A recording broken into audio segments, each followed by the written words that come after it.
କଣ ଆପଣମାନେ ଜାଣିଛନ୍ତି ପ୍ରଭୁ ଜଗନ୍ନାଥ ଗଜାନନ ବେଶ କାହିଁକି ଧାରଣ କରନ୍ତି?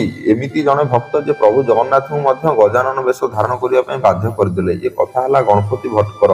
ଗଣପତି ଭକ୍ତ ପ୍ରଭୁ ଗଣେଶଙ୍କର ବହୁତ ବଡ଼ ଭକ୍ତ ଥିଲେ। ସେ କେବଳ ପ୍ରଭୁ ଗଣେଶଙ୍କୁ ହିଁ ମାନନ୍ତି। ଯୁଆଡ଼େ ଯାଆନ୍ତି ପ୍ରଭୁ ଗଣେଶଙ୍କୁ ହିଁ ପୂଜା କରନ୍ତି। ତ ସେ ଥରେ ତୀର୍ଥରେ ବାହାରିଲେ ଆଉ ଆସି ଜଗନ୍ନାଥ ଧାମ ପୁରୀରେ ପହଞ୍ଚି ଗଣପତି ଭଟ୍ଟ ଦେଖନ୍ତି ଯେ ପୁରୀରେ ଦେବସ୍ନାନ ପୂର୍ଣ୍ଣିମା ସେହି ସମୟରେ ଚାଲିଛି। ତ ଗଣପତି ଭଟ୍ଟ ବହୁତ ଖୁସି ହେଲେ ଆଉ ସେ ଚିନ୍ତା କଲେ କି ପ୍ରଭୁଙ୍କୁ ଦର୍ଶନ କରିବେ। ସାଙ୍ଗେ ସାଙ୍ଗେ ସେ ଯେତେବେଳେ ଦୌଡ଼ିକି ଯାଆନ୍ତି ଦେଖନ୍ତି ସେଠି ପ୍ରଭୁ ଜଗନ୍ନାଥ, ବଳଭଦ୍ର, ସୁଭଦ୍ରା ଅଛନ୍ତି। ସେ ଦେଖିକିରି ବହୁତ ଦୁଃଖ ପ୍ରକାଶ କଲେ କି ମୁଁ ତ ଆସିଥିଲି ଗଣେଶଙ୍କୁ ଦର୍ଶନ କରିବା ପାଇଁ, କିନ୍ତୁ ଏଠି ତ ଅଲଗା ଠାକୁର ଅଛନ୍ତି, ପ୍ରଭୁ ଜଗନ୍ନାଥ ଅଛନ୍ତି।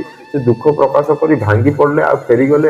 ଚିନ୍ତା କଲେ କି ମୋର ତ ତୀର୍ଥ ଏଠି ଅସଫଳ ହେଇଗଲା, ମୁଁ ମୋ ପ୍ରଭୁଙ୍କୁ ଦର୍ଶନ କରିପାରିଲିନି। ସେ ଫେରିଯିବା ସମୟରେ ହିଁ ତାଙ୍କୁ ଜଣେ ଅଜଣା ବ୍ରାହ୍ମଣ ଆସି ପହଞ୍ଚି ଦେଖା କରିଥିଲେ ଆଉ କହିଥିଲେ କି ତୁମେ କାହିଁକି ବାଳକ ଏତେ ମନ ଦୁଃଖରେ ଯାଉଛ, କଣ ହେଇଛି? ସେଇଠି ଗଣପତି ଭଟ୍ଟ ସେ ବ୍ରାହ୍ମଣ ଜଣଙ୍କୁ କହିଥିଲେ କି ମୁଁ ମୋର ପ୍ରଭୁଙ୍କୁ ଦର୍ଶନ କରିବାକୁ ଆସିଥିଲି, କିନ୍ତୁ ଏଠି ତ ଅଲଗା ଠାକୁର ଅଛନ୍ତି, ମୁଁ କଣ କରିବି? ମୋ ତୀର୍ଥ ତ ଅସଫଳ ହେଇଗଲା। ସେଇଠି ସେ ବ୍ରାହ୍ମଣ ଜଣକ କହିଥିଲେ ମନରେ ଯଦି ଭକ୍ତି ଅଛି ତାହେଲେ ସବୁ ସମ୍ଭବ।